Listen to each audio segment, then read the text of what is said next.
एक गांव में एक औरत सविता अपनी 5 बेटियों के साथ रहा करती थी। सविता के पति की मृत्यु के बाद उनकी आर्थिक स्थिति बहुत खराब हो गई थी। वो बहुत गरीब थी। इस कारण सविता सिलाई का काम किया करती थी। जल्दी से ये सूट तैयार कर देती थी। चांदनी सूट लेने आती ही होगी। सविता बहन, मेरा सूट तैयार हो गया क्या? चांदनी, बस थोड़ी देर रुक जाओ, तुरपाई रह गई है। ठीक है, मैं यहीं बैठी हूँ, तुम जल्दी से कर लो। चांदनी सविता के पास ही कुर्सी पर बैठ जाती है और सविता जल्दी से तुरपाई करके सूट दे देती है। ये लो, हो गया तैयार। सविता, तेरे घर में तो बहुत गर्मी है, तो एक पंखा क्यों नहीं लगवा लेती? हाँ, लगवा लूंगी, तुम सूट तो देखो। सविता, तेरे हाथ में तो जादू है, जादू। तेरी जैसी फिटिंग तो कोई भी दर्जी नहीं दे पाता। अच्छा, सविता इतनी गरीब होती है कि उसके घर में एक पंखा, एक फ्रिज, कुछ भी नहीं था। सविता से सूट लेकर अब चांदनी वहाँ से चली जाती है। ये समोसा मैंने लिया है, तो मैं ही खाऊंगी।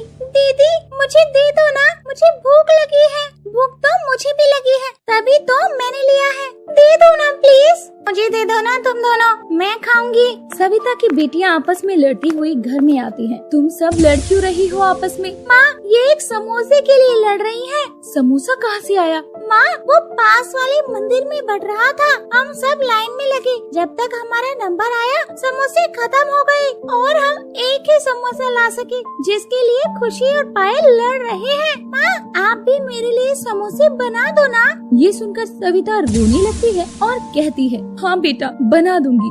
फिर एक दिन सविता की देवरानी लक्ष्मी उनके घर पर मिठाई लेकर आती है। अरे भाभी, कहाँ हो? लक्ष्मी, तुम यहाँ आज कैसे आना हुआ? वो भाभी जी, मैंने नया फ्रिज लिया है, इसीलिए मिठाई लेकर आई हूँ। तुमने पिछले साल ही तो फ्रिज लिया था। हाँ भाभी जी, वो तो सिंगल डोर था ना, अब तो मैंने डबल डोर वाला फ्रिज लिया है। अरे ये तो बहुत अच्छी बात है। डबल डोर के फ्रिज में एक साइड तो फ्रीजर होता है और अब गर्मियों में परेशानी भी नहीं होगी ना बर्फ के लिए। चाची, अब आप हमें थोड़ी सी बर्फ दे दोगी ना? लक्ष्मी सविता के सामने खुशी को मना नहीं कर पाई। अरे हाँ हाँ, आ जाना लेने। लक्ष्मी वहाँ से चली जाती है और दूसरा दिन होता है। माँ, थोड़ा पानी दो, बहुत गर्मी लग रही है आज तो। ये लो बेटा, पानी पी लो। माँ, ये तो बहुत गर्म पानी है, इससे मेरी गर्मी कैसे दूर होगी? दीदी चलो ना, लक्ष्मी चाची के घर से बर्फ ले आते हैं। हाँ, ये बात तो तुमने बिल्कुल ठीक बोली, चलो चलते हैं। पायल और नेहा लक्ष्मी के यहाँ एक बर्तन लेकर बर्फ लेने जाते हैं। लक्ष्मी चाची, इसमें थोड़ी सी बर्फ दे दो। लक्ष्मी उन दोनों को देखकर सोचती है, आ गई दोनों बर्फ लेने। लक्ष्मी फिर बोलती है, ठीक है, अभी लेकर आती हूँ। लक्ष्मी नेहा और पायल को बर्फ दे देती है और वो बर्फ लाकर सभी लोगों को ठंडा पानी पिलाती है। ऐसे ही कुछ दिन बीत जाते हैं। कविता की बेटियाँ रोजाना लक्ष्मी के यहाँ से बर्फ लेने पहुँच जाया करती और एक दिन लक्ष्मी चिढ़कर बोलती है, अरे रोजाना बर्फ मांगने आ जाती हो, शर्म भी नहीं आती तुम्हें? अपनी गरीब दर्जी माँ से कहो ना, एक बर्फ लाकर दे दे तुम्हें। ऐसा सुनकर रूही और पायल रोते हुए घर आती है और अपनी माँ से बोलती है, माँ देखो ना, चाची ने हमें बहुत सुनाया, काश हम भी अमीर होते। कोई बात नहीं पायल, तुम जानती हो ना, अगर पिताजी जिंदा होते तो हम इस स्थिति में नहीं होते। मुझे माफ कर दो मेरी बच्चियों, 2 वक्त के खाने के लिए भी मैं ठीक से नहीं कमा पाती हूँ। माँ, आप परेशान मत होइए। ऐसा बोलकर वो पांचों चली जाती हैं और उस रात को भूखी सो जाती है। ये देखकर सविता बहुत ज्यादा परेशान होती है। आज मेरी बच्चियों ने खाना भी नहीं खाया, भगवान तूने हमें इतना गरीब क्यों बनाया है? ऐसा सोचते हुए सविता की आंख लग जाती है और दूसरे दिन सुबह को सविता अपने घर झाड़ू लगाते हुए आंगन में पहुँचती है तो देखती है कि एक कौवा आंगन में जख्मी गिरा हुआ था।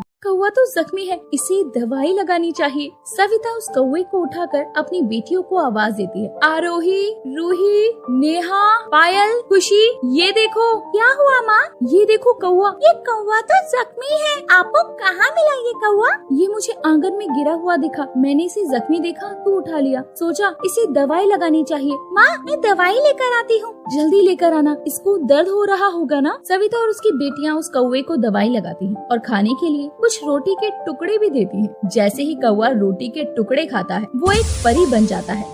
तुम कौन हो? मैं एक परी हूँ, मुझे एक जादूगर ने कौवा बना दिया था और जैसे ही कोई मुझे रोटी खिलाता तो मैं फिर परी बन जाती। तुम्हारे रोटी खिलाने पर मैं परी बन गई। तुमने मेरी जान बचाई है, मैं तुम्हारी सारी इच्छाएं पूरी करूंगी। बताओ क्या इच्छा है तुम्हारी? सविता परी को सब कुछ बताती है कि कैसे उसकी बेटियां बर्फ मांगने जाती है और वो अपनी गरीबी के बारे में सब बता देती है। ये लो सविता, इस लूटी में क्या है? ये एक जादुई मिट्टी है, तुम्हें जो भी चाहिए होगा मिट्टी को छिड़कना और मांग लेना। ऐसा बोलते ही परी वहाँ से गायब हो जाती है और सविता उस लोटे को लेकर अपने घर के अंदर आ जाती है। सविता उस मिट्टी को अपनी बेटियों के कपड़ों पर डालती है और कहती है, मेरी बेटियों को बर्फ बहुत पसंद है, इनके कपड़े ही बर्फ के कपड़े बन जाएं। जादू होता है। सविता की बेटियों के वो साधारण से कपड़े बर्फ के गाउन में बदल जाते हैं। सविता की बेटियां उन कपड़ों को देखकर बहुत खुश होती हैं। अरे वाह माँ, तुमने तो हमारे लिए बर्फ के गाउन बना दिए। माँ, ये किसके गाउन है?